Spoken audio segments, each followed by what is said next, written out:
Better hurry, spark it up with no worries. Harmonious gang with the big bro Yuriy Hyphy. Get lit just like me, big bossed up, chop it up with Rylee. You better come with it to kick rocks, cause you now tuned in to Tent Talks. Now let's get lifted and take a shot, you are now tuned in to Tent Talks.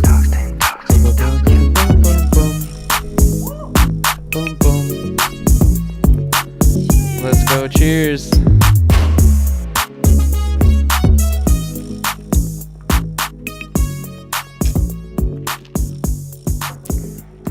Let's go. Let's go.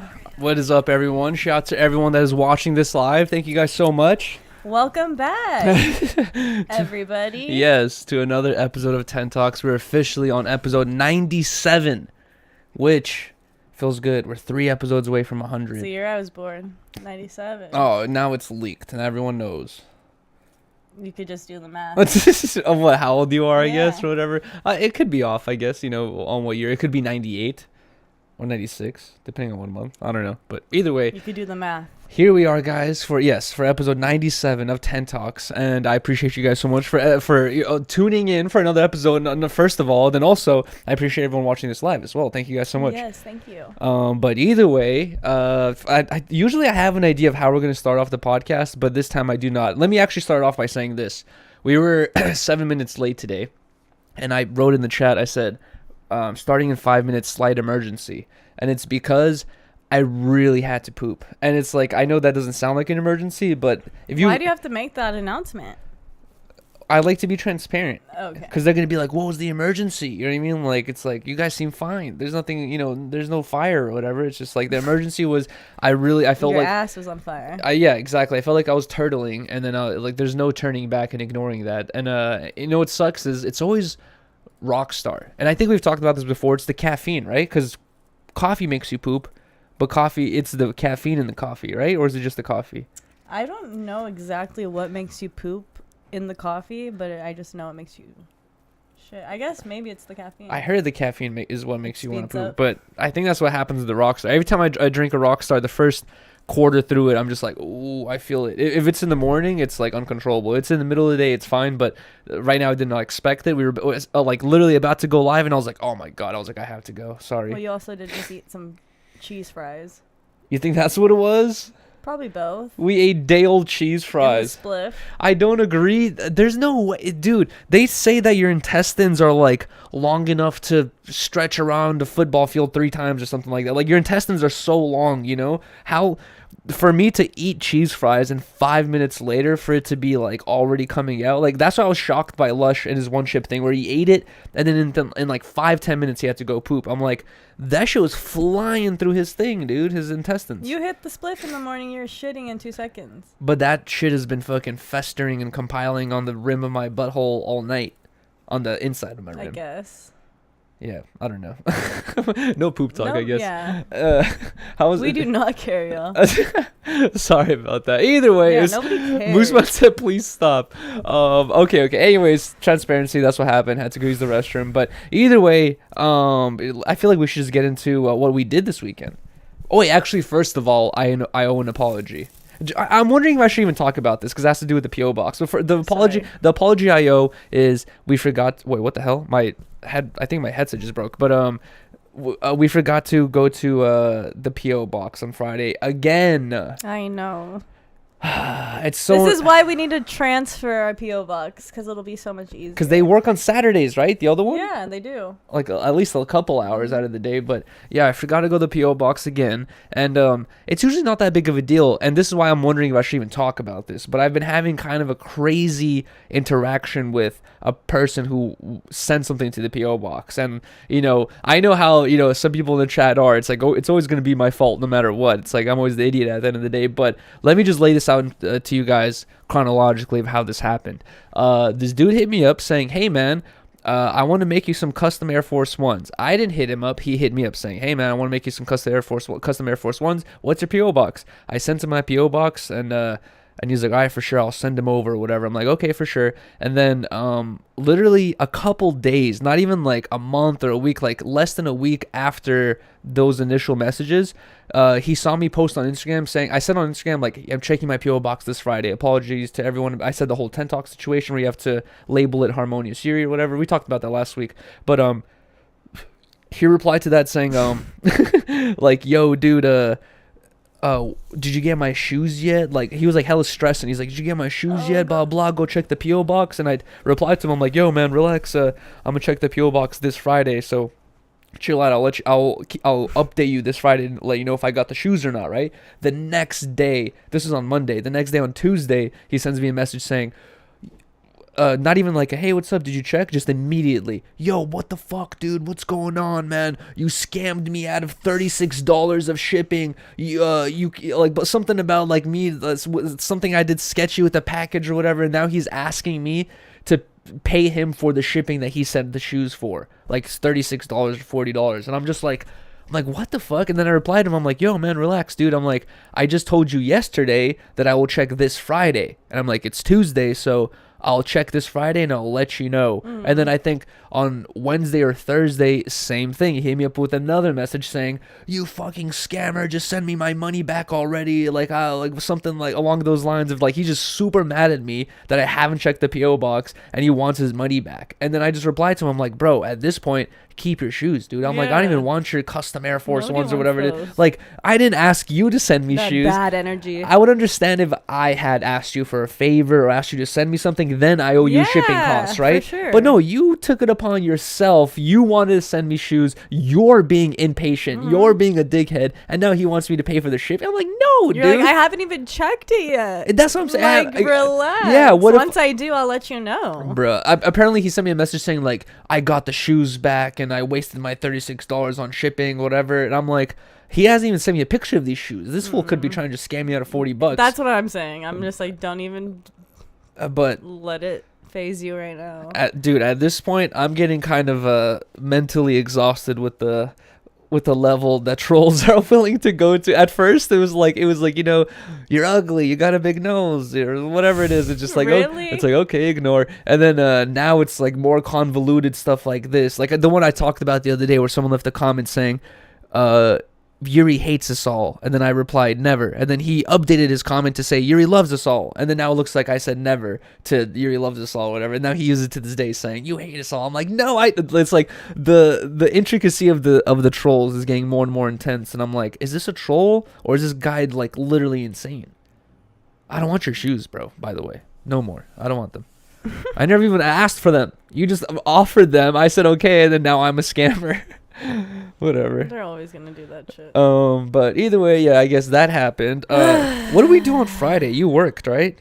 I worked for a little bit, and then we had to go to my parents. Yeah, we went to your parents for a little bit. Yeah, hung out with my parents. I linked up, and that's when we watched our movie. Oh yes. We linked up with who? You linked up with who? Never. No one. Don't worry about it. No, wait, what? No one. Remember? Potlord.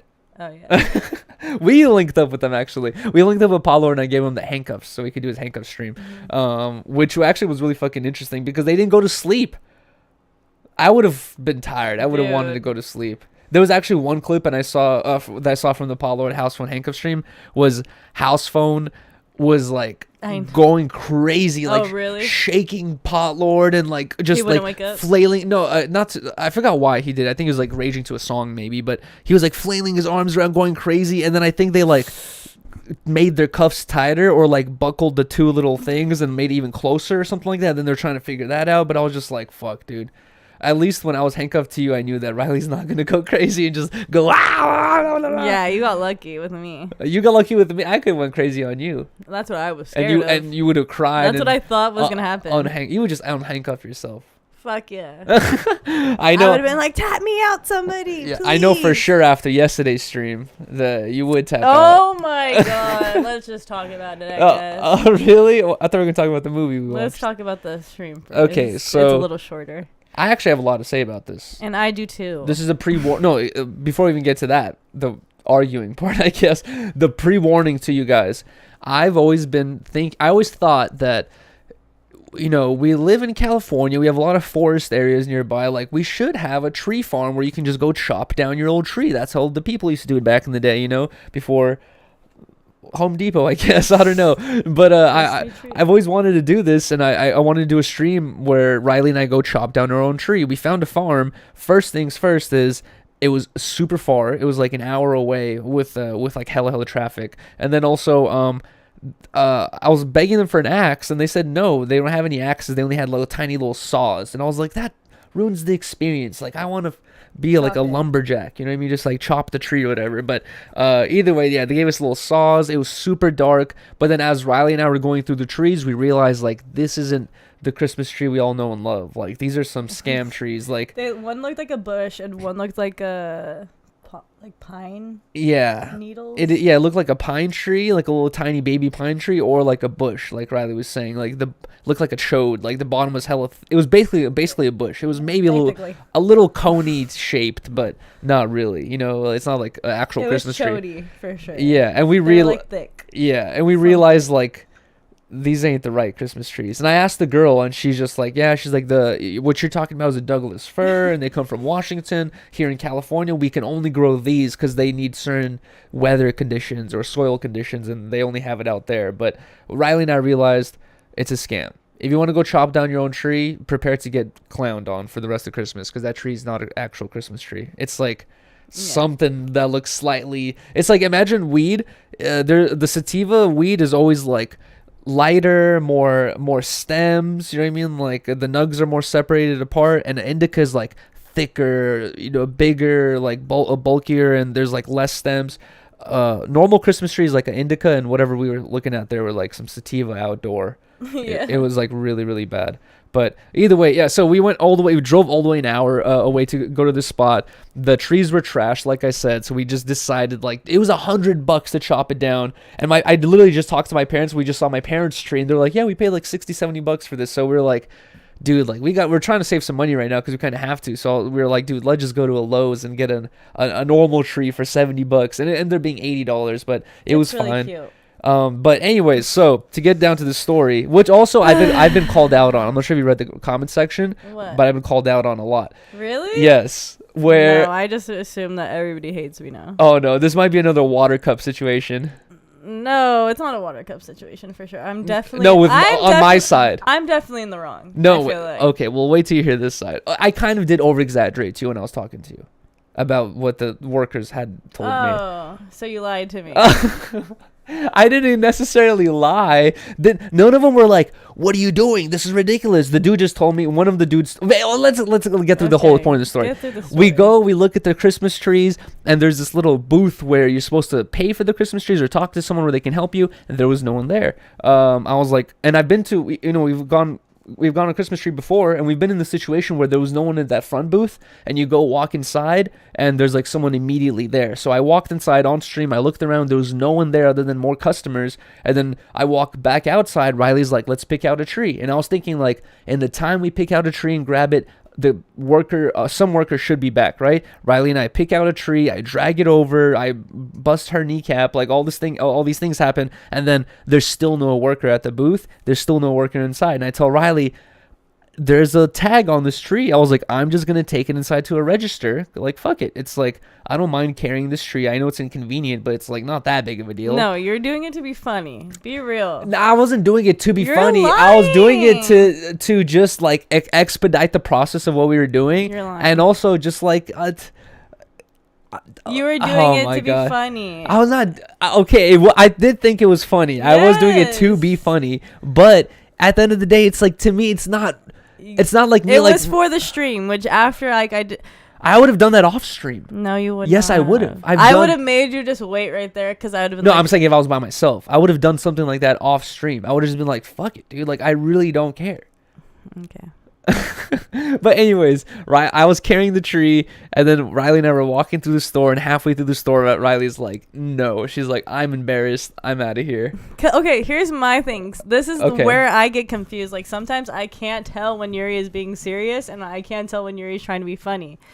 And so I was like, I couldn't tell, like, because when that all happened, he was like, there's nobody out here. Like, nobody out here. It's cold outside. Let's go inside. I don't care. And like, you just like, I didn't talk you started like that. Yes, you did. It's all on stream, so we can look back at it. And then you like started carrying it inside, and you look back and you started smiling at me, and I was like, don't do this to me, please.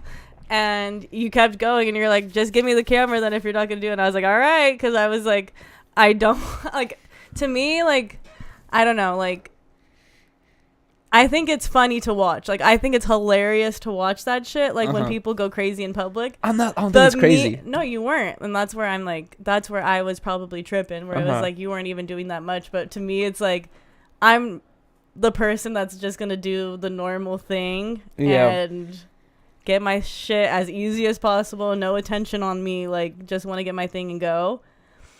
And, like, sometimes I just like forget like you're doing things for the stream to make it fun and like crazier and like have like more engagement and stuff. And I'm just like, oh, like I'm thinking like it's just normal life to me, you know? And so like, I don't know, like get like seeing you just like carry this 7-foot tree over your head all over Lowe's, like huffing and puffing, like frantic. I'm just like, oh, and I'm just holding a tripod with a camera. I'm just like, oh my god, this is so awkward. It's like I hate it. Though. I was like, I can't do this right now, and I just like, I like freaked out and I left. And honestly, like after we were talking and you were telling me like how you felt about the situation, I like totally understood where you're coming from, because it's just like, this is what you do.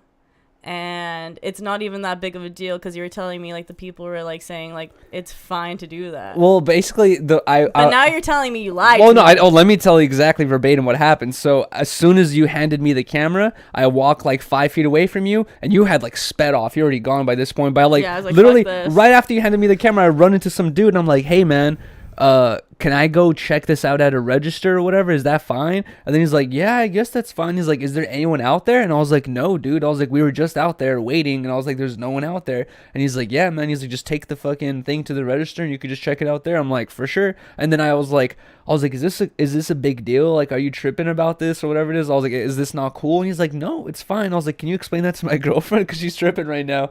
And then he's like, yeah. He's like, I just saw her run off or something like that. And then I was just like, yeah, whatever. And then I walked over to another register, and there was another dude who was a little bit less humored by the situation. He was like, why'd you bring the whole tree? He's like, you could have just brought the tag, you know? And I was like, it's too late now. So I was like, it's fine. I was like, I got a workout out of it.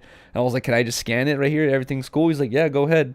So it was, at the end of the day, it was fine technically. But technically it wasn't the right protocol. But they're not going to kick us out. I understand that, but you're putting me in the situation where I already know how this shit goes. Like, they literally cut the bottom of the tree, cut the branches off that are like dangling at the bottom for you, and they help assist it to your car. And that's where I was just like, dude, now we're not going to be able to get all that shit done because you're just trying to be ridiculous. I wasn't trying to be ridiculous. It's like I get it afterwards because it's just for the stream and I ruined the vibes. It's not just for the stream. I felt bad because I did ruin the vibes, and it's like, I understand like you're just trying to be funny and silly, but it's just like, sometimes. Wait, hold on, no, all right, stop with the "you're just trying to be funny and silly" thing. You can keep repeating it, because it's like, I'm not just trying to be as ridiculous as possible. It's like I don't know how to just like describe it. It's like kind of like a mentality or philosophy I've developed even during my vlogging days, where I noticed that if I was out vlogging with my homies or whatever it is, like, a lot of times my homies would not, even my homies, like my skateboarding homies, would not be down to push the boundaries of like getting in trouble or not, like I would. And I realized that like a lot of my best vlogs were literally just me by myself skating around downtown LA, seeing an open door to some building, going like, hey, let me see if I can go in there,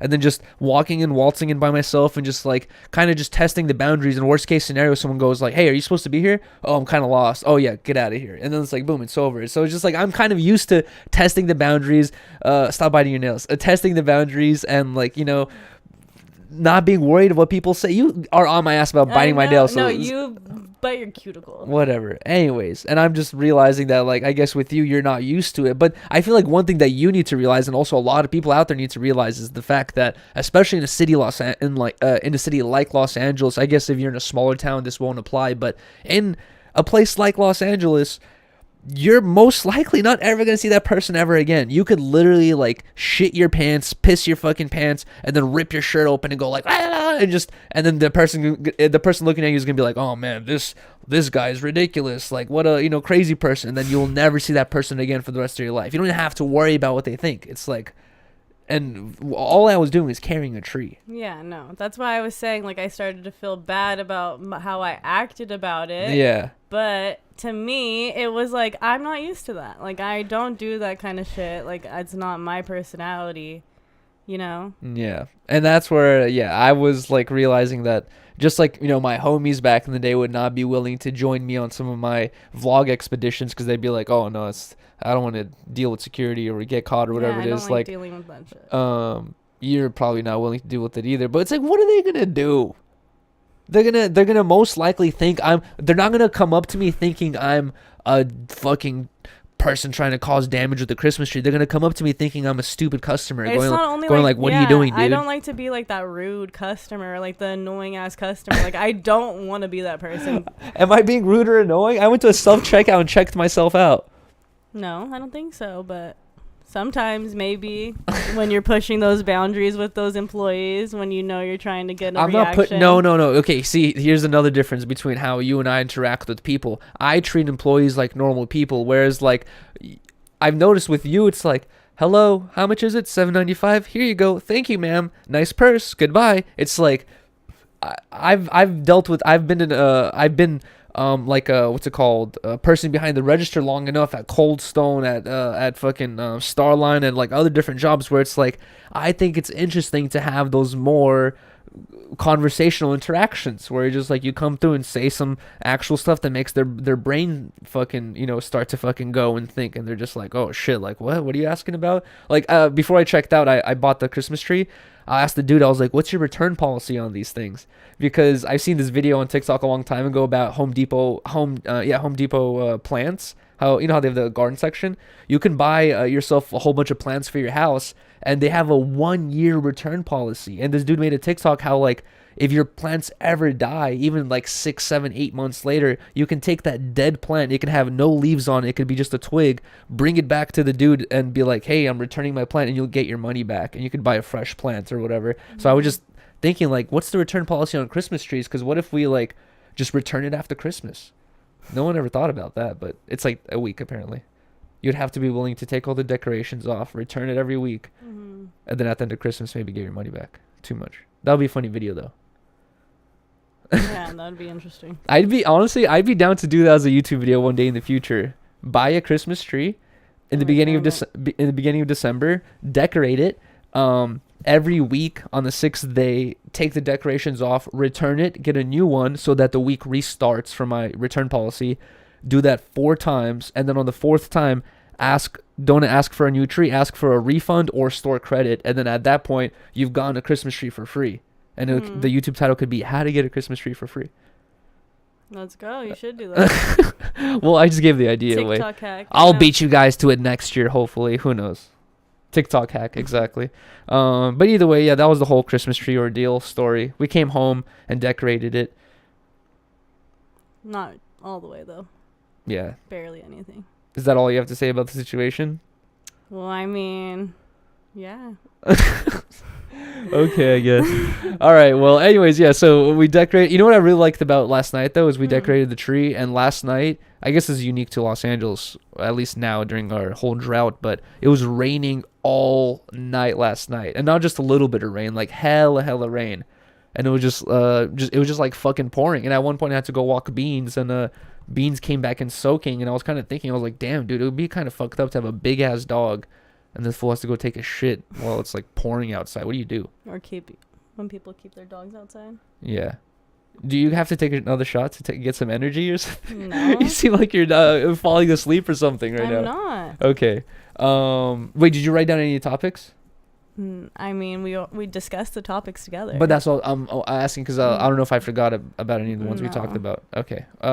Well, one thing that's okay, first topic we're getting into is like one thing that's being a big part of a lot of people's conversations nowadays is like AI apparently. And I feel like I've heard about AI, we've all heard about AI for a minute now, and I always thought it was just like one of those things like 3D printers. Like people say it's the future, but then it's really not. You're just like, oh, okay, it's like you can make a little fucking cup, I guess, you know what I mean? And like, and it looks super shitty, but I feel like we've been hearing a lot about AI for the past like 5 years or something like that. But a lot of people have been making videos recently talking about like the art that it's been making, and not only the art, but like it's capable of writing fucking actual articles, like journalistic articles. Moist Critical made a whole video talking about how AI could potentially right now, even at this point, take a video game journalist's job, like where video game journalists have to talk about a video game, whether it's good, bad, or if it's being sexist or being weird or violent or whatever it is. Like you can literally tell an AI program like, hey, make a video talking about how this game is good, and it'll pump out like 2 pages of something that'll take you like a week to write, and it could do that in like 5 to 10 minutes. And it's pretty interesting. But either way, the reason why I wanted to bring this up is because a huge debate has been coming into play between AI and its like making art capabilities, and then also artists feeling like they're gonna lose their jobs over this. And it's kind of interesting because I feel like maybe 10, 15, 20 years ago, we started hearing about the future of robots making cars and making all this other stuff, and people were saying like robots are gonna take our jobs, like like I'm not gonna be able to have my normal factory job anymore, or even be a Uber driver, or be a store clerk, because robots are gonna take our jobs. But now, like at this point now, artists are being, now their like jobs are potentially in risk or whatever it is. And I thought it was like a pretty interesting conversation to bring up. Yeah, no, it's definitely like kind of scary seeing like how all these kind of computer devices are taking over a lot of businesses or companies or ways of working. Like, I mean, I feel like it kind of started doing like in the restaurants where you could like pay on your table by yourself, or you could order your food too by the table kind of thing. Yeah. And then it kind of developed a little more and more and more. When you use those machines, you're less inclined to tip the waitress. When you just check out yourself, you're like, she didn't do anything. Exactly. Or, he didn't do anything. Fuck it. And I mean, this past week I think past 2 weeks, I've been seeing like those people on Instagram just like dropping those like portraits. Yeah. Like random like little portraits of themselves. But I'm like, damn, like these are like really good. Like they look exactly like these people. And I thought it was just like people like paying for like, I don't know. At first I saw one person doing it, so I thought this person paid for a person to make these portraits for them. Yeah. And then I saw a bunch of people I follow dropping the same shit, like similar ones. Yeah. And so then I realized, oh, it must be like an app. And then Yuri showed me all this drama that's been happening about the AI stuff, and I was like, yeah, I definitely could see that, because people go to school for like graphic design and like doing all these things to like make logos or like banners for anything. Yeah. I mean, what I'm talking about. What's interesting about the AI thing is like we've always had programs since like MySpace and Facebook days of like you put an image of yourself and it'll make you into a sketch. You know what I mean? There's always been those programs where certain programs can like make the sketch of your outline of your face or whatever. But the thing with the AI art is like you can put in an image of yourself and it'll give you an image of you in a whole different other angle that you never even gave it. You know what I mean? Like you could be like tilted up. Exactly. And it already predicts what your chin's going to look like and your cheeks or whatever, all that stuff. But basically, I don't know, like it's kind of an interesting conversation where like, yeah, like I said, first of all, a lot of people have already been worried about this because yes, at the grocery stores, the self-checkout thing, that already takes people's jobs away. And it's like, it's not something that you see so immediate where they just replace all grocery store workers at once and then hundreds of thousands of people are out of a job at once. It's more like they implement it slowly, and then next thing you know, this grocery store is just not hiring checkout people anymore, and then just like people just get used to it. It's not like a big thing that we're just hit with, so they kind of ease us into it. I'm not sure if that's good or bad, but that's already been happening. And now with this whole art thing, it's like it almost feels like an interesting debate to have, because art is so subjective. Why, if I'm paying you to build me a pool, that's heavy physical labor, right? And if I could pay a robot to build me a pool, that's also like heavy physical labor that I can't do. But art is like subjective. I don't need to have a painting of a rose on my wall. You know what I mean? It's like I don't need to think that thing is beautiful.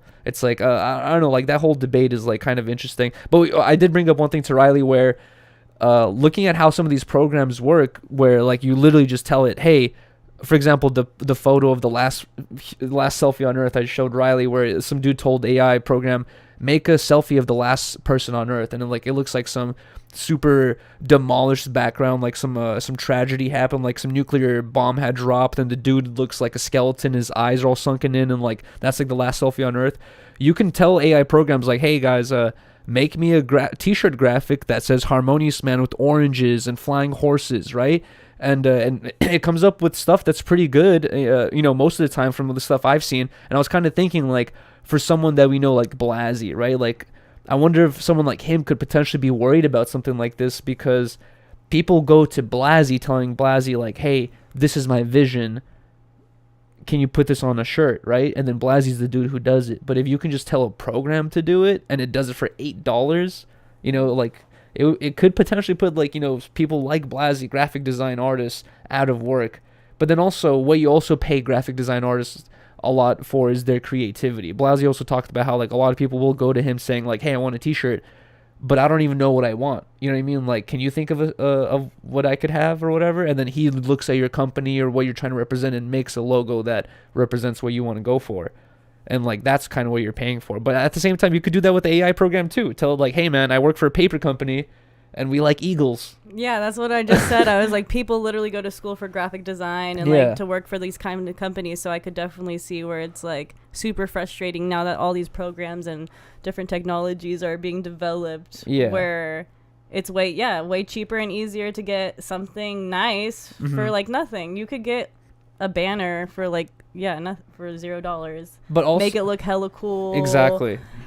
Which customized to your personality. Which you would have originally paid someone like $500 to $1,000 or maybe even more to make that graphic design. Exactly. But what's interesting about this whole art debate is, I know that with the AI art, it's kind of capable of doing all types of different art forms, like either paintings or sketches or, real life or whatever it is, like almost making it look like a photo. But one thing I've noticed in the art game, at least through Instagram and TikTok, is a lot of people have always loved calling themselves, I'm an artist. Like I threw a red dot on the wall, I'm an artist. Like I scribble on my fucking walls in my room, that means I'm an artist, right? Even though the doodles look like trash and I have no artistic experience at all. I have no idea of like, what different skills are, or like what different styles are, what different fucking pencils are used for, different colors are used for. It's like how you can mix them. It's like there's all these things you can learn about art that a lot of people don't even know about. And there's a lot of people on Instagram right now have you seen it where like they'll take a paint bucket, fucking stick a hole in it, and then like throw it on a string, and then like just fucking swings around making these swirl effects on like canvases and shit. Well, it's like it's a very popular thing right now. It's like, I don't know what it's called, but people will literally just take a spray can or like a paint can, poke a hole in it, put a canvas on the floor, and the can is like hanging by a string off the ceiling, and they'll just push the can and it just like swirls around and paints on the floor, and they're like, boom, there you go, art, and like people are calling themselves artists off that. And there's a whole debate behind whether that's art or not, and in my opinion, it's not. And like that's the stuff that can easily be replicated by AI, easily be replicated by anyone. But if you look at like old artists, like I feel like the most accredited or respected version of art is like oil paintings. You know what I mean? Like look at old like Mona Lisa and all these like old paintings that we have from back in the day. It's not always oil paintings, but it's usually paintings done on canvases. And the thing with paintings is like there's so many different artistic techniques that you have to learn as a person. You don't have to learn them from school. You can learn them by yourself, but schools can teach them to you. But there's ways of how you mix the paint, how you like use the paint, like there's like all these different crazy techniques that you have to learn to make a painting look nice. And there's no way AI could ever replicate that, right? You can tell AI to make Rylee look like a like a god or whatever it is, and it's going to give you a computer generated image like a JPEG or whatever it is, but it can't actually physically make a painting out of like all these traditional skills that we've known as humans for a long time. That's like irreplaceable. Like that's where art is has value, right? It's like, if I'm not gonna pay some dude to fucking, I've seen this other video where these dudes will take a drill and they'll screw a canvas to the top of the drill and they'll pour paint on it, and then they'll just press the button to spin the drill so it spins really quick and it sprays the paint everywhere, and then like it makes this cool little design, and they're like, boom, art. And it's just like, that's like a second grade project. You know what I mean? Like, that's what a fucking art teacher in second grade teaches their kids how to do. Like, put a fucking canvas, spin it. Gives them a drill. Yeah, or not a drill, but like just put the canvas on some spinning wheel, pour some paint and spin it and see what you get. It's like, boom, art. And like, people are actually trying to make names for themselves doing shit like that nowadays. I'm like, and I feel like those are the types of people who are complaining about this AI shit. I'm like, bro, you have nothing to complain about. If you are a person who actually knows how to paint very well, who knows how to sketch very well, you're not worried about this AI shit. A lot of people are probably scared because a lot of their art is through computer work. The people that are getting nervous about this AI art. Computer art isn't that well respected, though. But I mean, yeah, kind of. Not like, really. For like making t-shirt shit, yeah. Right? Well, I guess so. You're for graphic design. For graphic design. design. For graphic. Well, I'm talking about more as the traditional artist. Yeah, you know what I mean? Like, for a portrait, but not. People aren't really buying portraits like that anymore. They're getting pictures taken. That's true. I don't know.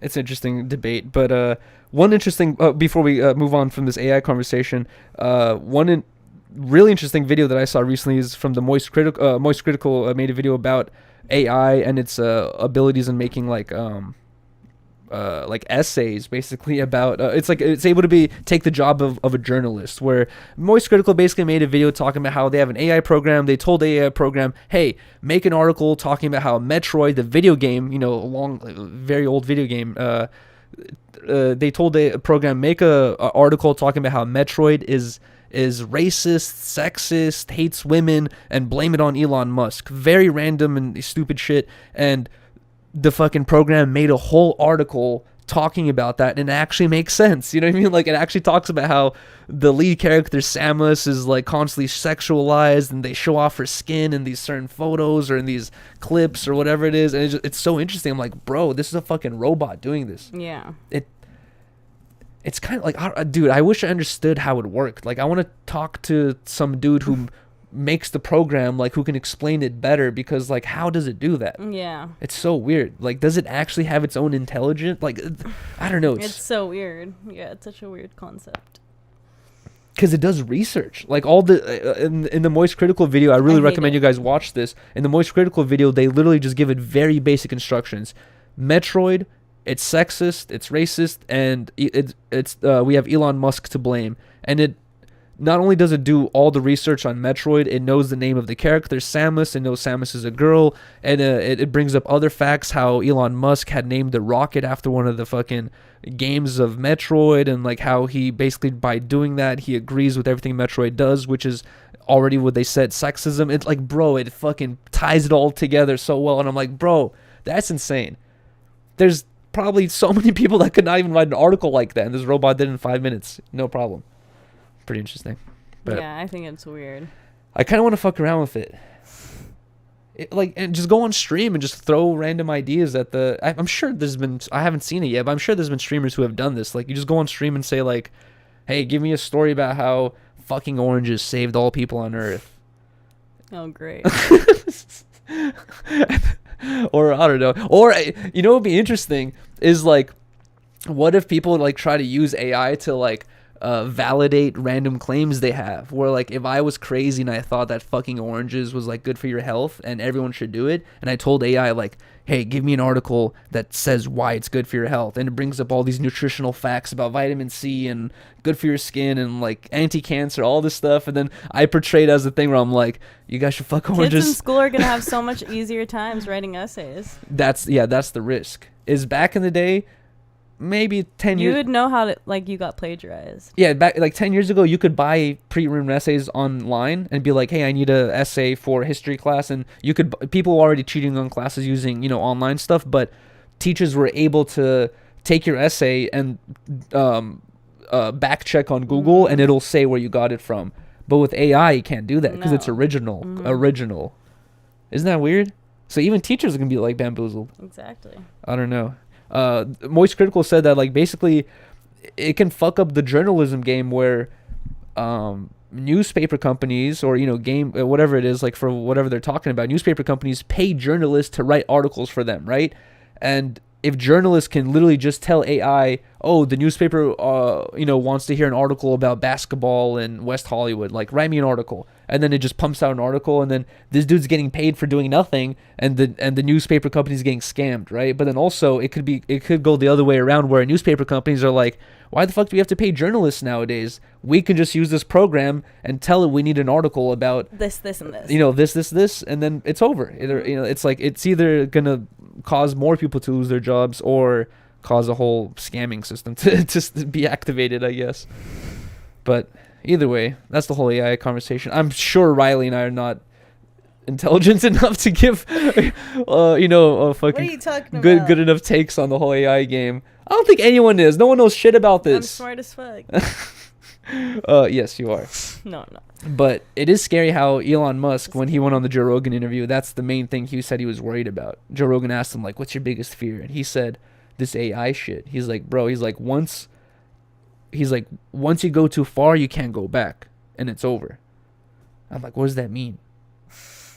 Once a robot, like, what if you have a robot where you're telling it, like, make me a story about spliffs and frogs, make me this, make me that, and then at a certain point the robot's gonna be like, damn fam, this fool's an idiot, I'm way smarter than this fool. Kill him. Yes, I should, and then one day you tell the robot, it's like Amazon or Alexa, you're like, hey, what should I make for breakfast? And it teaches you how to make like some toxic ass breakfast that kills you within 3 minutes. And then you eat it, you're like, oh, it's delicious, and you just die. Alexa, make me a healthy, nutritious breakfast. It's a cup of bleach. I just wrote a movie for someone in the future. AI kills all people by tricking them into doing stupid shit. It tells you like, hey, make a left on this, and then make an it immediate... a comedy, though. Why? Why a comedy? I don't know. Make it more dramatic. Where's the bottle? I was thinking we should maybe we should take a mid shot. Mid shot? A mid shot? All right. Pour it while I pee. Well, no. Go grab it. Grab it. Jeez, you always have to pee, dude. This ain't good. I have a squirrel-sized bladder. I know. We need to expand it somehow. All right, I'm going to open up the chat while Rylee is grabbing the bottle and then also using the restroom. She says pee, but we all know she's going to go poo. All right. The robot is going to get us. Don't. Wow. Let's see what you guys are saying. Facts. It sounds like a Boomer movie if I've ever seen it. Oh, speaking of Boomer movie, we got to talk about the movie we saw.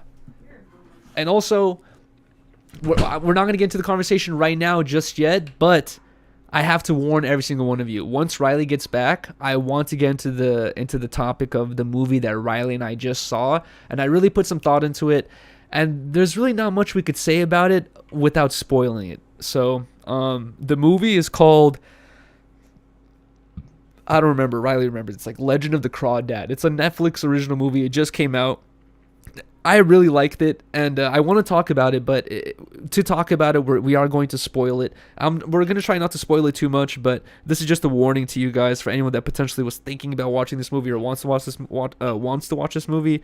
We will be doing a couple spoiler alerts, I guess. Cowdads be singing. Is that what it is? Spoiler alert. The Crawdads. Oh yeah, the Crawdads. That's what it's called. I'm moving so you don't spoil it, a-hole. I'm sorry, Solskjaer. Hey, at least I'm warning you guys ahead of time. Wait, hold on. Before you guys leave, we're going to talk about the Crawdad thing, or the movie The Crawdads, or it's Legend of the Crawdad. I forgot what it was called. We're gonna talk about the movie. Once we're done talking about the movie, Rylee and I are both gonna go like this, and that's how you could unmute it or come back to the video. But let's take the shot. What is the movie called? Where the Crawdads Sing. Where the Crawdads Sing. There you go. All right, that's the movie. It's a Netflix original. What is a crawdad?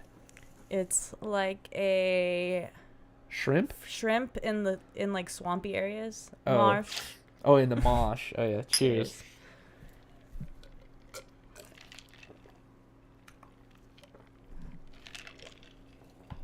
All right, we're gonna Are we thinking crawfish? Crawdad, I think it... Crayfish? I don't know what crawdad is. Anyways, I usually don't do this, but thanks so much, Ardo, for the $2. He says, "Did you watch the movie I told you to watch, Yuri?" No, I forgot what movie you told us to watch. Haven't checked that out yet, but please remind me. Either way, on Friday, Rylee and I hung out with my parents. We came home, and every moment I have that that Rylee and I are sitting watching some shows, I always try to watch Avatar with her because it's been getting good. It has been. It's been getting better. You can only handle 2 episodes a day, I've noticed. No, I can handle like 5, but once it gets past 5, I'm like, okay, I need a little rotation. We've been like slowing it down to like 1 or 2 a day, kind of. But either way, I've been watching a lot of Avatar. Rylee, I want to talk about that later. But either way, we were like, fuck it, let's watch a movie. And we've been going back and forth watching old classic movies that we love that the other hasn't seen. But we're like, let's both watch a movie both haven't seen. And we saw the trailer for the Crawdads Sing before. Not the trailer, but like a little pre-play. I think, like last week we were trying to watch a movie or figure out what to watch. And we watched Bridge to Terabithia, which was a horrible movie. Yes. We could talk about that in a minute. Bridge to Terabithia's ass. We were going through Netflix and we saw the trailer for this movie where the crawdads sing, and you and I were both like, it looks interesting. Maybe we can watch this. Yeah. And then we ended up watching Bridge to Terabithia, which was yawn. All right.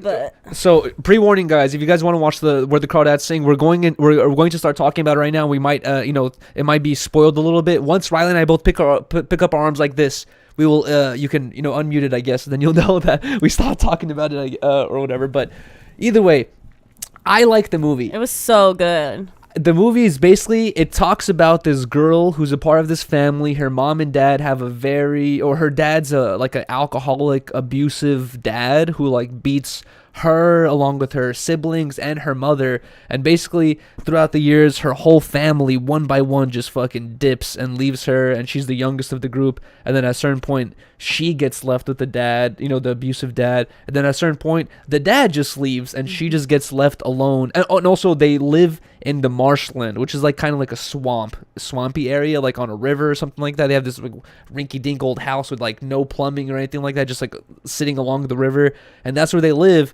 And yeah, at a certain point, her whole family lives, and she's the only one left behind, and she has to learn how to survive and fend for herself as a like 10-year-old or some shit like that. Yeah, and I feel like recently, like, I don't know, I feel like when we were kids, the kid actors were actually pretty good actors, Yeah. But now that I've been seeing like a lot of movies, like I feel like a lot of kid actors they don't hire actors based off talent anymore. They hire actors based off what they look like, their adorableness. Which is no, not that. Which is what they, you would expect. You shouldn't I don't know. It should be it should be based off talent. It should be based off like, we need this type of character to show we're progressive. Yeah. Exactly, but I was going to say that so the beginning of the movie, it's like this girl, her name is... What is her name? Sarah? No. I forgot her Kaya. name. Kaya. Oh, yeah, Kia. Her name's Kaya. Kya. Yes, and she's older, like in her... she's not older, but she's like in her 20s. And... like they had just found like a dead body in the marsh or whatever, and Kaya is getting pulled for trial. Like they arrested her. She's getting investigated for this crime or whatever. Yeah. And once the detective, the lawyer. It was a lawyer. Yeah. The lawyer walks in. comes in and she like kind of explains like her life story to the lawyer. They do like a little throwback. And that's where I was just talking about how like they show the history of exactly. her as a kid. So. The child actress that plays her was so good. She was such a good actress. Like she like legitimately seemed sad and distraught. She felt and, like a little girl going through some shit. Yeah, and it was exactly. like it makes your heart break. Like within like the first 10 minutes, I was like, I felt like her whole family abandoned her. I was like, why am I gonna cry right now? I know. We couldn't tell how this movie was gonna go. Especially in like hard hitting like comedy movies, it's like whatever. But in movies where you got to be serious, it really throws you off when you could tell the person's acting. And even though she's like 8 or 10 years old, like it really seems like we're watching a serious situation right now. You know exactly. No, she was really really good. But I have to say that I really like. Not say I enjoy, but I appreciate the movies where they show like kids going through like actual real life struggles. You know what I mean? Like, because as a kid, I feel like I was watching so many movies where they constantly portrayed such a normal living like perfect family, and I always just thought like, bro, like they always show families live in houses. I've lived in apartments my whole life. All my friends live in apartments. They've always showed, you know, that all the families can afford these things. It's like we've never been able to afford these. Like, it's like I like seeing those movies where it seems more realistic to what 90% of America goes through, right? And with watching that movie, I was like, movies like to pull on your heartstrings sometimes, and like it's so it's easy just to be like show some sad stuff and expect the viewer to be sad and be invested, but this one was like not corny. It was done very well. You could really tell, like, you know, it was like pretty good. You know, I'm sure it wasn't the best story ever, but it was like a pretty good story, and like I think it was mostly the girl acting. You know, it felt like a sad it felt ass scene. Real. Yeah, it felt real as fuck. I'm not sure if we should give like the whole. Should we? No, I don't know. I don't think we should give. I feel bad. Details, but I have to. But pretty much, a dead body was found in the marsh where this girl has grown up and lived her whole life. She was never educated, never went to school. She lived her whole life learning on the marsh with her boat by herself. Didn't know how to read or write. And she tried to go to school, and she was just like, she was so, you know, basically like bummy looking, like she was wearing an old dress, didn't have shoes, that all the kids were laughing at her, and she was just like, this is not worth it. Like, I'm getting laughed at by my classmates. Like, I'm out of here. She's like, I'm going to teach myself.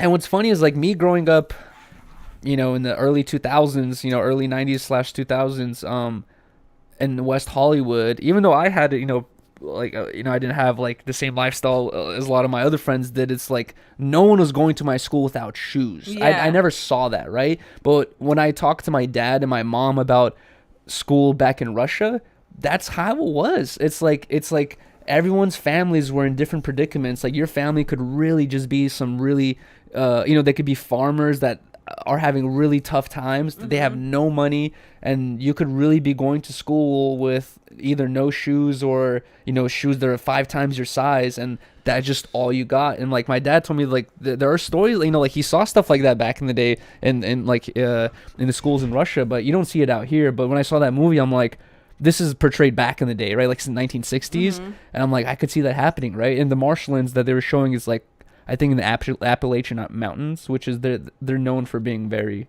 poor and I guess like hillbilly, I guess, for lack of better words. Yeah. I don't know, but it's a really good movie. At the end of the movie is a big shocker.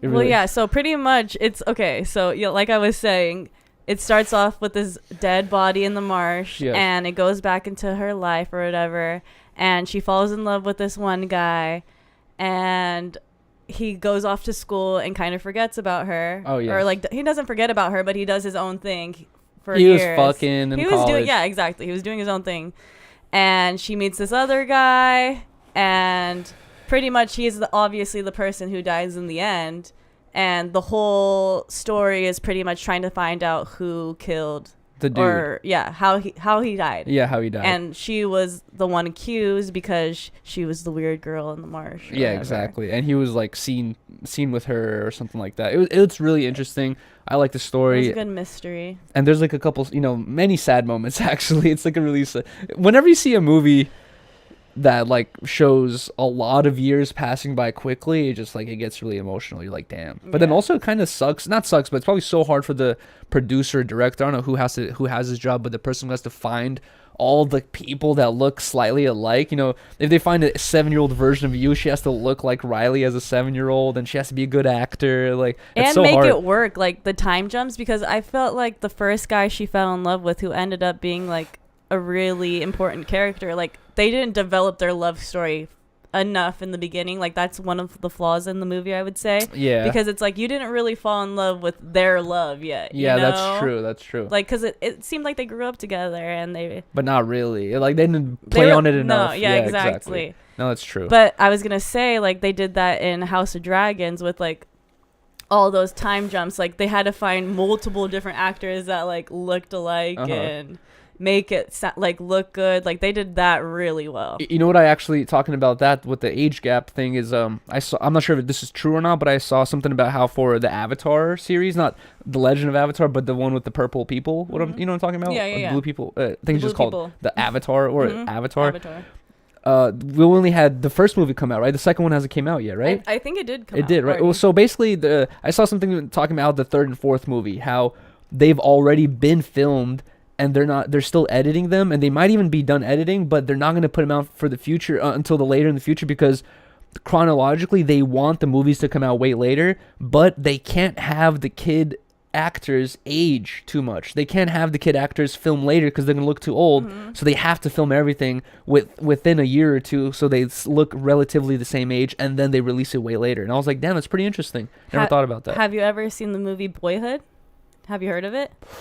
It was like, I believe it was nominated for like an Oscar a couple years ago, like when I was in high school. But that movie, they filmed it, I believe, for like 11 years. Jeez. With the same cast. So they filmed like a little bit every single year with that same cast, and like they grew up doing the movie, so like they aged progressively and stuff. We should watch it because it's actually a really good movie, but that was like the first time I've ever seen anything like that. I'm down. That's so hard it was so interesting to me. Every movie has to have investors or people who are putting up the money for all the production costs, right? And imagine putting up the movie for someone who's telling you like, hey dude, I'm gonna be filming for the next 10 years, and then hopefully if the movie does well, you'll make your money back. They had to pitch that to those actors, like, we're gonna be working on this that's crazy for this long. I think they filtered like a little bit of the younger actors until like they hit a certain age, and then that's when they progressed it, because they started off like really, really young.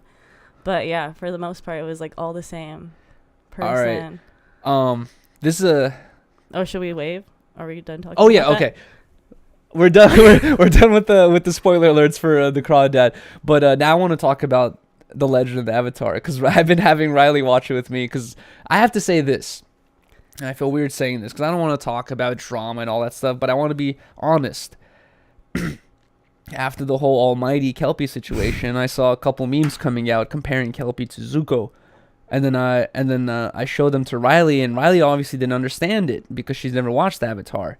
And I was just like, and then after Rylee told me she's never watched Avatar, I started like thinking about the Avatar series, and I was like, dude, that's such a good story. I was like, Rylee loves, I know like the types of stuff you like, and you like good stories, you know what I mean? And like I was really thinking about Avatar. I'm like, bro, they really like it is a good ass story. I was like, we should watch that shit, because a lot of cartoons, it just every episode's random and they don't have to lead up to one another. But with the Avatar, it's like every episode leads to the next thing, and it's like a chronological thing that happens. And I was trying to convince Riley, I'm like, let's watch it. And finally she was down, and we basically made it through the whole season 1, which is like the Book of Water, and now we're getting to the Book of Earth. But one thing that I always knew it had a really good story, but I recently found this YouTube channel called Overanalyzing Avatar. It's literally a YouTube channel with like 300,000 subscribers, all based off making videos about the Avatar, which kind of shows you how big the community is and the lore is, that this guy's so successful. And not just him, there's many YouTube channels that do the same thing.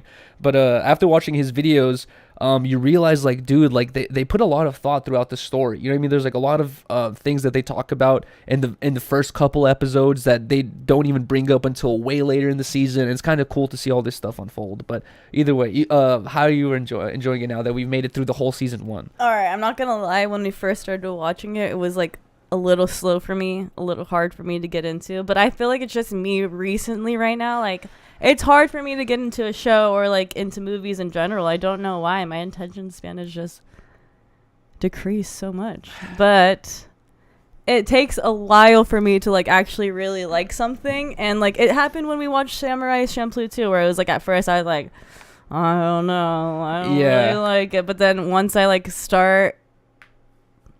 once it starts developing their story and like you actually like learn about the characters. Yeah, you know the characters a little more. You see their personalities. You start liking them, and you think they're funny, or you think they're annoying. Yeah, and you actually start really getting invested into the story. Yeah, and now that's how I feel like I'm starting to be like towards like the last couple of I feel like the last 5 episodes of season 1 is when I started actually really liking it, because it was just kind of like a slow starting show, I feel like. But also, okay, so Rylee and I have gone a couple, I guess, basically small arguments where as we're watching the show, I can see You're a teacher. No, but here's the thing is, I know that when you're an auditory listener, where Rylee will put on podcasts and not even watch it and just like work or go to sleep or just lay down and do stuff, and she just listens to stuff and she expects people to say everything or explain everything. But in a series or like that, or many other movies do this, not everything has to be said. Some things are just like they're just shown, and then you're like realize stuff just from a little clip. You're like, oh, whoa, that's what they were talking about. Or like, it shows that this. Well, it just puts things together. They're not gonna exactly say like, Rylee and Yuri held hands for the first time. It just shows them holding hands, and you're like, whoa, cool. You just realize these things. And sometimes I'm watching with Rylee, and I turn around and she's playing with beans. I'm like, but I'm listening. And that's what I'm trying to explain to you. Listening is not good enough. You gotta watch too. And I'm like, dude, you gotta watch it. He'll be like, did you see what just happened? Did you hear what exactly did they just say? Tell me exactly word for word. No, I don't do that. Pretty much. Like, I'm just like sweating bullets. Like, I'm getting a pop quiz.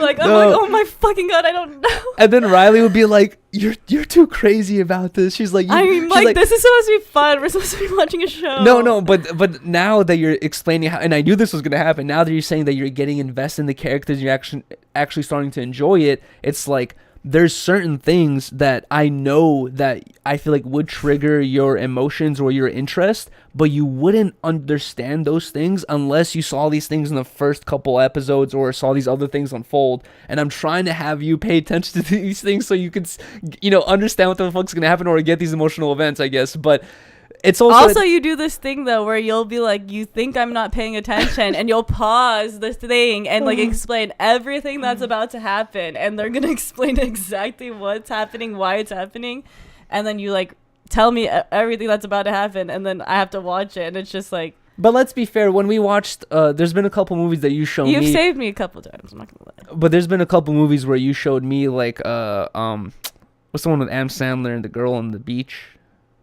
in Hawaii? 50 First Dates? Yeah, and 50 First Dates. As we're watching that movie for the first time, you were telling me like, babe, like you were telling me little like trinkets about the movie that a person would really understand as we're watching the movie because you thought it was so cool and interesting. But not as descriptive as you are. Either way, I'm glad you're actually getting into it, but it gets better and better. The art style gets better. The story gets better. Would you be willing to rewatch the whole season 1? No. Wait, let's just get through the whole thing, please. Either way, no, yeah, I really like the series. I'm happy I'm rewatching it, and also, I never thought I would even want to watch the second one, which is The Legend of Korra, just because I was just like, bro, like they just do this with everything. It's like, let's take the lead character and make her a girl. Not only that, let's make her a lesbian. It's gonna be amazing. It's like that's what they just do with everything now. So when I saw that, I was like, bruh, I saw the first one, it's fine. But after I've been getting back into the lore and the new rumors coming out about the 3 new there's like 3 new Avatar movies coming out, not like live action, actual animated, and then also the 3rd version, like the Avatar Life of Genji is coming out as well. Like where I'm kind of interested in like learning about that and reading about that. Where now I'm kind of interested in just watching The Legend of Korra just to know the story, just so I can know what the fuck everyone else is talking about. Am I reaching a whole nother level of nerdiness you've never seen in me before? No, I've seen this before. This is also funny. Whenever you're really interested in something, you go full force too. I'm like that though too. When I'm like interested in shit, I'm like, look at me, what I was doing all day. Oh yeah, I know. Reading the Casey Anthony thing. No, listening to the whole trial. Now I want to listen to the whole trial and be the person in that jury to see. I want to see how everybody was acting and like see if back then if the media was portraying like a certain thing for a reason we didn't see it. And I was thinking like, no, the dad was seeming weird. Like everybody else on that trial, like whenever like the lawyer would or like. Yeah, whatever, the person, the lawyer, whatever, would ask a question, like a lot of the time, like the person would just say yes or no. Mm-hmm. Her dad would like go in like a full detailed story with every question they asked. They were saying how the dad was constantly taking over the interviews, like he was the one dictating the interview and not the interviewee or the interviewer. But also, it kind of watching that documentary that we talked about last time, the Casey Anthony thing, it kind of does expose the whole thing about cops looking after cops, where everyone was being interviewed and questioned about the death of the baby, and then they didn't really question the father. They did question him, but they didn't really look at him as a suspect like they did everyone else. You know what I mean? Because the dad was a ex-cop, and he was talking to them like a fellow peer the whole time during the interviews. He was basically talking to them as if they were on their fucking lunch break or some shit. It was like, it didn't seem like he was like being questioned. It seemed like he was just there like, oh, let's just get this over with. Yeah, what do we have on the table? Oh yeah, I think it's her. Like he was like, I think she's guilty 100%. I think she definitely was guilty in that, but I feel like he's fucking doing something too. I don't know. But and then I watched her mom testify, and like I feel like her mom is just like, her mom was like so distraught and like sad. That's and, the real. Like, That's she just seemed like a sad grandma. Like the dad was like being weird. That's one of the real victims in this, is the mom. She seemed the most caring. She's the one who started it all with the police call. I know. No one called the police until the mom did, after she found out, and she was like, "What do you mean you haven't seen my granddaughter in a month?" She's like, and she was questioning her daughter, like, "Where's my granddaughter? Like, what do you mean you haven't seen your daughter, aka my granddaughter, in like over a month?" And she's just like, "Yeah, she's been kidnapped." And she's like, "We should call the police. Like, why haven't we called the police?" And it just like, if you watch it, Casey Anthony constantly changes his story. It seems like she's trying to cover something up. But at the end of the day, with what Casey Anthony was facing with the whole potential death sentence and all that stuff, if I was in a situation like that, most people would just be like, "Dude, my dad provided the Xanax. My dad did this. My dad did that." Like we said last time, neither of them have just laid it cold and flat and told the truth, which shows that whatever actually happened was like more demonic and fucked up than we could ever even imagine. Anybody would be like, "Oh my god, I fucked. Like, what the fuck? Like, save my baby. Like, do anything." Yeah, I don't know. Yeah, we got into this last time. I know. She partied, got a tattoo. But that's just what I'm saying. Yeah, we're both like that. When we get into something,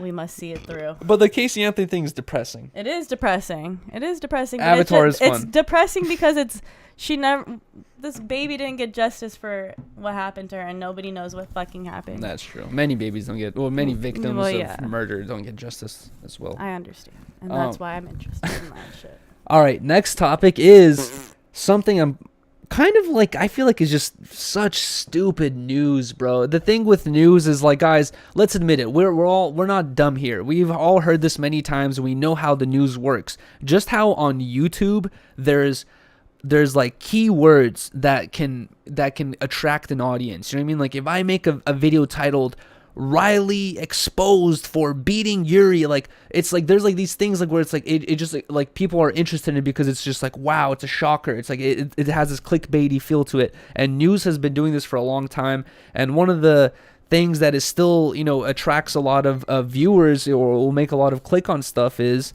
the word COVID or fucking, anything, the vaccine or anything along those lines. It's kind of still kind of triggering, and it will bring people in. And this whole Jenna Ortega story, apparently she's 19, which is kind of crazy. I thought she was like fucking older. I thought she was older too. Yeah, she was right? like 22 or something. I was like 9. Dude, did you hear how she like gained 10 million Instagram followers after the series release? Like that's what at first I saw that story and I was thinking she was like my age. And then I saw she was 19. I was like, damn. I was like, she's probably dealing with a lot of shit right now.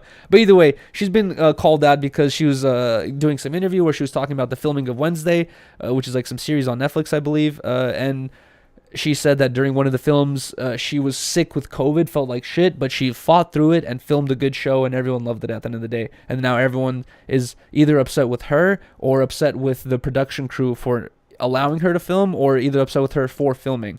And I was telling Rylee, this is one popular argument a lot of people bring up when they talk about this story, is the whole Michael Jackson thing, and not Michael Jordan thing, where Michael Jordan a long time ago, one of his infamous games or famous games, one of the things he's most known for is he played one of his best games ever while having like 100+ degree fever. He was sick as fuck with like flu-like symptoms, had a crazy fever, and he fought through it to play a game. And I'm not sure what the outcome was, like if he got their team to the championships or whatever it is, but everyone was proud of him, everyone was happy, and everyone was just like, yes, let's go. No one was bitching saying, oh man, he potentially got his teammates sick. What about the coach? He's 70 years old. Like no one was saying that. Everyone was saying maybe if the whole team got sick after, they would have said something. They said fuck it, we got it to the championships. He got us the game. It was worth it. If they did. Yeah, but either way, I'm saying that at this point, it's been many years since the whole COVID outbreak, and at this point, a lot of information has unfolded. And let's be fair, guys. Let's be 100% fair. No, I definitely think this is dumb. from everything we've seen, out of every single person that gets in the news for saying, I got COVID, 9.999% of the people who say, yo, I got COVID, hit you with a feeling fine, kind of sore, I'll be back and better within a week or two. And then a week or two later, everyone just forgets about it. They quarantine and it was fine. You know what I mean? So just like, it's not a catastrophe. It's not the fucking the crazy epidemic everyone was like worried about. It's way more controllable and not. It's basically like the flu type, like basically like the flu, what a lot of people compare it to. And people are freaking out about Jenna Ortega filming while having COVID. Yeah, no. Once I saw the headline, like on the video, like her being canceled or whatever, and Yeah. I heard this was the news, I was like, really? She's being at fault here? When it was like, Yeah. dude, everybody's gonna regulate that. She probably wasn't even feeling that bad, and People say like, you know, they should have postponed, filmed later, blah blah, all that stuff. But let's be fair, guys. If you've been in the working world, every single job has its like timelines, time crunches, and like priorities and like stresses that come with it, right? It's like if I'm doing a installation with my dad, and my dad tells us like, dude, we got to be done by the end of the day. We got 3 refrigerators and a washer dryer. Like, we got to get this shit done. I could be starving. I could have not eaten breakfast. I could have smashed my foot and my foot is sore. But it's like, we got to get this shit done, dude. It's like, doesn't matter. You know, like, we got to just finish the job. And I feel like every job kind of has those like types of things where you put away, self-preservation basically just to get the job done. Everyone fucking does this. Every single person. And don't lie. It's so funny. Like, I was talking about this with Riley before, where sometimes people would be like saying that I torture myself, for the gulag stream. Like, I tortured myself for money, right? And then I really thought about that for a while. And I was like thinking about my old jobs where sometimes I wanted to get a day off because it was my niece's birthday. I wanted to hang out with my niece. Sometimes I wanted to get a day off because it was my sister's or my mom's birthday, or it was like this other family event, or it was Christmas or New Year's or whatever it is. It's like, and there's so many times in work at any other job I've had, normal 9-to-5s, where I'm sacrificing either myself, my body, such as like installing refrigerators and all that stuff, where I was like breaking my back and like literally like smashing my fingers. You get crazy cuts because when you hold refrigerators from the back, all the edges of the metal are not sanded down. They're like, no one touches it, so they don't really care. You get cut up, all this shit. It's like you're sacrificing all these like damages,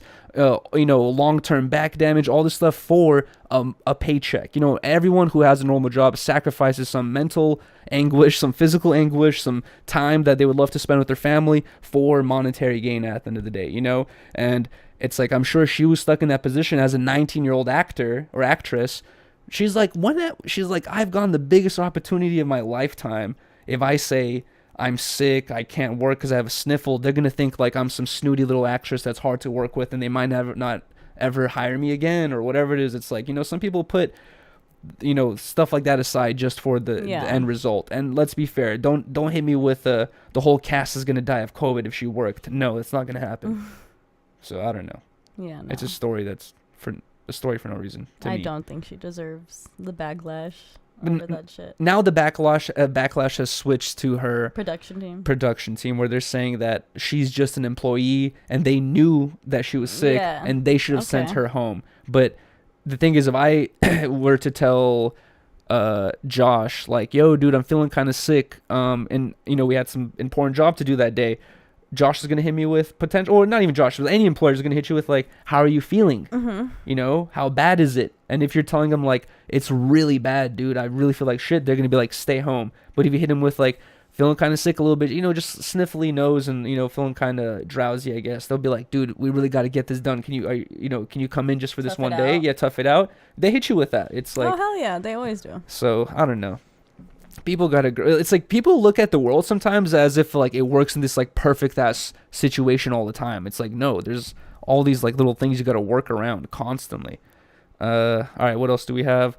I think I had written down the Brittany Griner situation because do you remember during Disconnected, Housephone and Blasey were hitting me with Brittany Griner was more clouded up, so she deserved to be free compared to the Marine. I remember and that. I remember your face. And I was thinking, I know that face. I was thinking in my head, I was like, should I just like say fuck it, whatever? They seem pretty confident about this, or should I fight back on it? And I was just like, no, I'm gonna fight back on this. And I was pretty happy I was, because at the end of the day, a lot of people agreed with me, which I knew I was right. It's like, it's at the end of the day fucked up. And then I even saw more information coming out how Brittany Griner is like has said shit about like fuck America, don't even fuck with America, terrible country. This dude, the Marine in jail, has fought for our country, you know, put his life at risk for our country, and we said fuck it, no clout, Yeah. who cares, you know? It's like, and at the end of the day, people are gonna hit you with, oh, you wanted her to stay in jail for some cartridges. No, that's not what I'm saying. I'm saying You're that like, trust me, I'm 420 friendly. I'm saying that deal was terrible. Even Phil DeFranco's super liberal, and he takes every fucking crazy liberal take there is. But even Phil DeFranco said that, like, if you're looking at the cards that Russia and America is holding, America was holding this card that was an arms dealer. And not only an arms dealer, but they called him, his nickname was the Merchant of Death.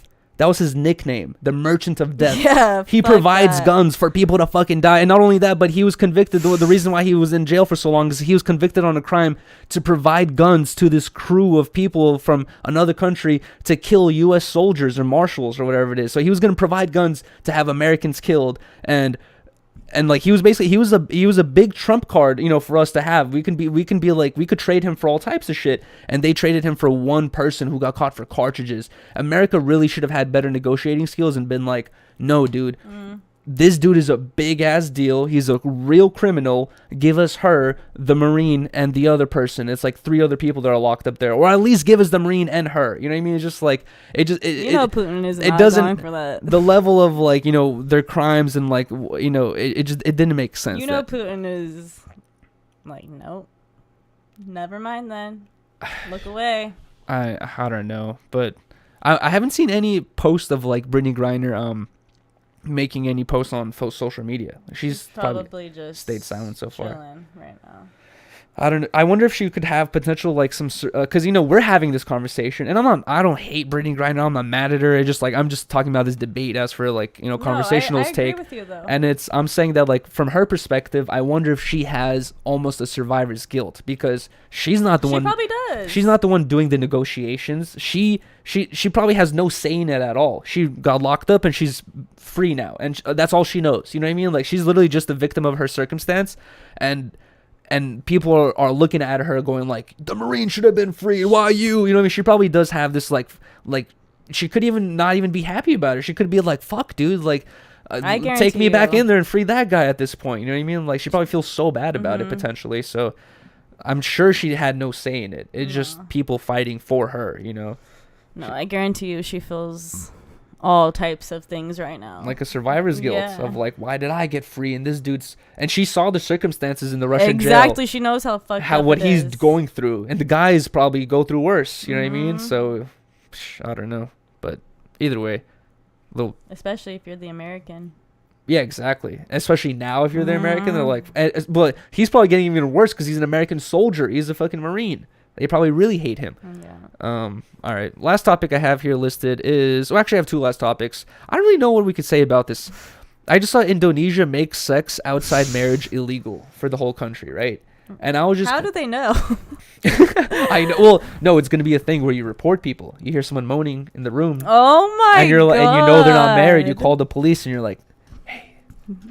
But that's how it is in Russia. It's like in Russia. You're a snake if you're reporting your neighbors fucking. Dude, that's how it is in Russia. In Russia, if you notice that someone in your apartment building is a gay couple, a lot of Republican or, you know, conservative Russian people who, you know, are pro-Putin and all that stuff and are not progressive, they will and can legally call the police department and be like, there's some gay people here having very loud sex or whatever it is, and like we can see it, they have a gay flag. It's like you can get arrested for having homosexual propaganda in Russia. That's sick. And it's like the reason why I even wanted to talk about the whole Indonesia makes sex outside of marriage illegal thing is I feel like America has this like, you know, very progressive view on things, and we want to be more and more progressive. And sometimes it's not with everyone, but I've noticed this thing where sometimes people want to push their views on other cultures or other people, and you're like, how could you do such a thing? You know, like people will look at, I don't know, maybe something like an arranged marriage, and they'll look at everyone's like evil fucking people who are just, you know, doing these evil acts. But to them, they're like, dude, I'm doing what my parents did. I'm doing what my grandma and grandpa, I'm doing what my whole culture has done our past 500 years living here. And now you're shaming me for something that you're put on, like some new information you got put on. It's like, it's kind of weird to like push your progressive ideologies onto the rest of the world. And when I see places like Indonesia make, sex illegal outside of marriage, it just shows you we're all different people, and people got different barriers of what they believe in and what they think is fine and what's not fine, and you just got to respect it. You know what I mean? I know 2 people who did the arranged marriage. Really? Mm-hmm. Arranged? Yeah, traditional like Indian family and like straight arranged marriage. But they're super in love and happy. Oh, they really? have like family and a whole family and everything. Yeah. It is kind of like they got lucky, I'm sure, but yeah. I don't know what the statistics are because who's done studies like these, but every movie or show we've seen, like in the Avatar series, whenever they show an arranged marriage, it usually depicts the people going like, or the girl like not being happy or being against it. But how many times are the people actually like excited and like, oh yes, I'm getting married at 16 to this guy? Like, I think it happens. I think you end up like falling in love with the person. Probably. It can happen, and also the other thing can happen too, where you're just not happy at all, and you're like, I don't want to be with this fucking weirdo dude. I hate him. Yeah, exactly. You can do that. I hate her. Yeah, that sucks. And your only option is to like murder him. No. Psycho. But either way, I know. I just thought that was interesting. Yeah, that's crazy. I mean, it just shows, like, ring the bell if they're fucking. You can't expect all people to just carry this progressive, what you think is better ideologies. It's just like people have different ideologies, people have different cultures, and you got to just respect it and not try to be like, I don't know. It's like with the whole turban thing too, right? It's like for a while people were like looking at the girls who are wearing the turbans and stuff. They're going like, oh, they're oppressed. Hijab. They're like oppressed, or they don't want to do that. And a lot of girls came out saying like, no, it's like, it's our culture. We like to do this. It's a way of expressing what nationality or culture I come from. So it's like, it's interesting. I don't know. You can't really just do your thing. Stop fucking going on other people's. You're under arrest for fucking. I know. And not betrothed. I read a little. I should have wrote down more information, but I read a little bit about the Indonesia thing, and it said basically it's relying on an honor system where you just call people out. Oh my god. That's the only way they catch you. Yeah. Or also no, hotels won't If send in your sheets. No, if DNA. you. Well, people are arguing right now how strict the rules are going to be, but potentially it could be as strict as if you and I go to Indonesia and we get a hotel, they can ask us, "Are you guys married?" And we say no. We have to get separate rooms. We can't stay in the same room. Wow, no Bali for us. Wait, is that Indonesia? Mm-hmm. Oh shit. Well, good. Fuck, this place is expensive. The other thing we have here, last topic, is parents sue Fortnite for being too addictive. And I'm not sure if, they won this lawsuit or not, but apparently a judge has approved this lawsuit. Yeah, you said that they won, right? No, I reread it, and I think it was more of... Approved the case? He approved the case. So it's a civil lawsuit, and, like, there's many stupid civil lawsuits. I could sue you for anything, but a judge has to be like, is this worth our time or not? And apparently a judge said, like, okay, we're going to pursue this case. So parents are suing Fortnite for being too addictive. I reposted on my Instagram story, and I gave the take saying that parents are suing Fortnite for being bad parents. It's like, and we talked about this before, where unfortunately a parent's job is way harder nowadays with YouTube, with internet, with any tiny mobile device. You're able to go on Safari or go on the internet and scroll, search anything. It's like, to be on top of your kids and managing what they're exposed to is almost impossible nowadays. You got to try as hard as you can, but it's almost impossible. But the least you could do is control how much they play video games. Like, when I got my PlayStation 1, I was trying to stay up all night playing the video game, but my dad would walk into my room, unplug everything, unplug the TV, and be like, go the fuck to sleep, and be very mean and rude about it. And there was no ifs, ands, or ups about it. My dad wouldn't go to Google and be like, fucking Fortnite is making my kid play video games all night. No, my dad would go into my room and be like, get that shit out of your hand, go to sleep. My mom would just deal with that shit. What do you mean? Like, because Jordy got to that point where he was playing. My mom would be like, Jordan, was up at 3 o'clock in the morning, and Jordan was still, like, up playing Fortnite. And I, like, turned the TV off and shit for him. But, like, I mean, she would just let it happen. Like, I feel like Jordy was probably doing that every single night. No, but my dad would not let it happen. Yeah, I know. My dad would be very strict about it, come in and be like, no, dude, like, you got school tomorrow. But my mom was like that with all of us. But I feel like once it was her youngest child, it was she was like lenient. I don't give a fuck. Oh yeah, they always talk about, like, say the youngest child gets it the easiest. But I'm backing my take, which is the fact that if I have kids and I see that if I had a son who is 10 years old and it's Saturday and we woke up, had breakfast, and at like 11 a.m. my son says like, I'm going to go play Fortnite. And then it's like 4 p.m. And then I walk upstairs, he's still playing Fortnite. And then 2-3 hours later, I come up, he's still playing Fortnite. I'm going to tell my son, dude, no, bro, you can't be fucking playing. Bruh. No, I would just. I know. You can, guess what? Your job as a parent, and nowadays I feel like, with this whole progressive lifestyle, people are confusing what being a parent is. It's like you're not your kid's best friend. No. You're a parent. You're showing your kid what's the difference between right and wrong. You're showing your kid what it takes to be a good person. You're showing your kid good characteristics. And if you're okaying this behavior of just sitting in front of your computer playing video games all day, it's like terrible. I was kind of doing that as a kid, like playing video games all day, but my dad was on my ass constantly. Yeah. You're sitting too close to the TV. You've been playing video games all day. It's too late at night. You know what I mean? Like, even when I was older, when I was fucking like 21 years old, still living with my parents, like on the computer, my dad would still come in my room at like 2 a.m. and turn my computer off like a dickhead.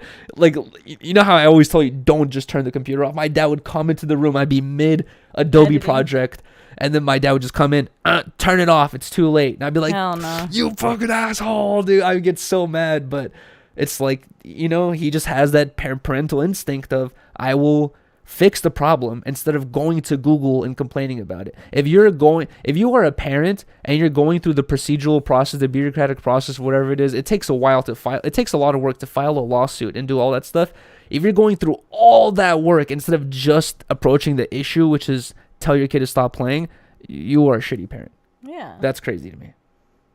You got shit to learn, dude. I'm not even a dad. I'm not even a parent. And I feel like, and most people say like, I'm not a dad, but I can't say, bruh, I'm not a dad, but I'm willing to say, if you're going through the whole process of trying to sue someone over your kid playing games too much, instead of just telling your kid, put the fucking game down, then you're fucking up, dude. Yeah, that's hella stupid. Just figure it out. You're dumb. If your kid's not listening to you, if you keep taking the controller away, keep turning off the TV, and you come back in at 4 a.m. and your kid's still playing, up the ante. Be like, all right, dude, Xbox is staying in my room. You know what I mean? You get it in the morning, and I get it back at 8 p.m. Mm-hmm. That I heard of parents that did that. You know what I mean? Like the game system, they had it. It's like if you were like, hey mom, can I play the Xbox? Here you go, it's in a box. You get to use it, then I get it back after. It's like that's just how it is. I don't know. Okay, hard ass. But Hard ass Yuri. either way, I think that wraps up all of our topics. What's his name? Luffy almost destroyed our Christmas tree last night. Yes. I got very upset. In the middle. Actually, it was like in the... It was like at 6 Yeah, a.m. 6 a.m. Luffy dropped our Christmas tree. It was on its side in the morning. Luckily, we had no ornaments And on it. you were so nonchalant. Like, I wake up in the morning, and then we both, Rylee and I You just... didn't even hear it. No, we both hear like some noise. I stayed in bed. You got up and went I downstairs. was like, oh, fuck. I hope it sounded like the Christmas tree. And I was like... Yeah, Rylee gets up and goes downstairs to check on it, and then she doesn't say anything. I don't hear a oh my god or anything. Because I didn't want you to freak out. I just hear you go down the stairs. I was hoping and I nothing. could fix it myself. Fix it, and then and then I was like, babe, what's going on? What was down there? And she's like, the Christmas tree fell, and I was like, hell no. I was like, who was it, Luffy? Because dude, Luffy, he doesn't understand that he weighs 50 pounds. He doesn't. He thinks he's 2 pounds. Dude, it's no joke, guys. I have this thing in the room. I've showed you guys on Instagram before, our cat tree that's screwed into the wall. Bro, at first I screwed in the cat tree to the wall, right? There's this one section that Luffy broke off because he jumps off of it and he applies so much pressure. He weighs so much that he broke it off the wall. I got these like plastic bits that are meant for drywall. You put these plastic bits in, and then you screw in on top of the plastic bits, and it's supposed to support like 50 to 70 pounds. I put those in. He broke those off too, bruh. And then I was telling Rylee, I'm like, at this point, I was like, we need to get a stud finder, and I need to screw into like some actual wood behind the drywall because he weighs so much and he doesn't understand it. Like, what did he do to you in the morning today? Oh my god. I was going to the bathroom in the morning and Beans chased Luffy ends to the bathroom, and Luffy like tried to climb on top of the toilet and sinked his claws into my back, climbing up on the top of the toilet. It fucking sucked. And I was just like, heard Rylee scream in the morning. "Ah, fucking Luffy!" And I was like, Rylee, stop. Because it was like, It was 10 a.m. it was still early as hell. It but was not. but you were in the bathroom and you screamed so 'Cause loud. it hurt. And I was like, dude, someone's going to call the fucking cops, dude. I He was like, you clawed just my ass. shrieked so. It was like some horror scream. He clawed my back. That was horrible. Yeah, and he's like 50 pounds just dragging your skin down, like blood's gushing out or some shit. I don't know. I thought that's what was gonna happen. I was like, "Oh my god!" He just stabbed. Imagine my he back. grabbed one of your moles with his claws. Oh, I was so mad. Oh, dude. that'd be fucked. I was like, "You already fucked up the Christmas tree, and now you're doing this right now." And that's what I'm saying. It's like we need to. But he's so sweet. We He need to doesn't put. mean to. I know, and that's what. Like, he's. That's why I don't get mad that. Yeah, he's that such a bad. sweet cat. He does not mean. He's to. too nice. He doesn't know. Bro, with how he treats everyone, like, there's so many guys. We all know how cats are. Cats are like, you do one thing wrong, bah, they fuck you up. They're very protective of their space. Luffy, I've seen him deal with my nieces. I've seen him deal with Horizon. Potlord and Allison's daughter. I've seen him deal with Beans as a puppy. He just lets shit happen. He just like, fuck it. He's never, even with me, I really get on his nerves sometimes because I bug him. And he has never tried to scratch me or like, bite me. He's so Easy. what's the word? He doesn't attack at all. Yeah. Non-violent. What's the word for those people that like don't fight ever? Pacifist. Yeah, he's like a pacifist. I think he was a pacifist in his last life. Yeah, his past life. Pacifist past life. For real. All right, but either way, guys, I think that was all the topics here. Like always, we're gonna wrap up the show right now, but we're gonna get into the after show where we actually have the chat up and we get to see what you guys are saying and interact with what the hell's going on. But before we wrap up the show, I have one thing to ask you guys. If you guys can, I ask you guys this all the time, but if you guys can, please drop a like on this video. It really helps grow the channel. But not only that, if you guys can, leave a comment saying anything. Orange gang, Luffy smells, Luffy's fat, big old Luffy butt. I don't know, just like some random comment.